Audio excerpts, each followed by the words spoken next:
টানা বৃষ্টিতে দিনভর দেখা মিলছে না সূর্যের। গগন চিরে থেমে থেমে চলমান এই বৃষ্টির মধ্যেই ঢাকা আবহাওয়া অফিসের তথ্য মতে গত ২৪ ঘন্টায় সারা দেশে সর্বোচ্চ ৩৯৯ মিলিমিটার বৃষ্টিপাত রেকর্ড করা হয়েছে।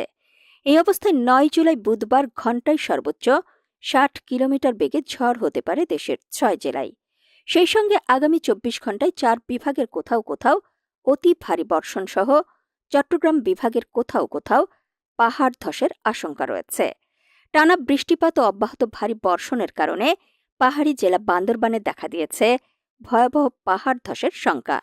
বিশেষ করে পাহাড়ের পাদদেশে বসবাসরত পরিবারগুলো রয়েছে মারাত্মক ঝুঁকিতে। বান্দরবান জেলা প্রশাসন জানায়, পাহাড় ধসের ঝুঁকি মোকাবেলায় ইতোমধ্যেই জেলার বিভিন্ন ঝুঁকিপূর্ণ এলাকাগুলোতে মাইকিং করে মানুষকে নিরাপদ আশ্রয়ে সরিয়ে নিতে বলা হয়েছে।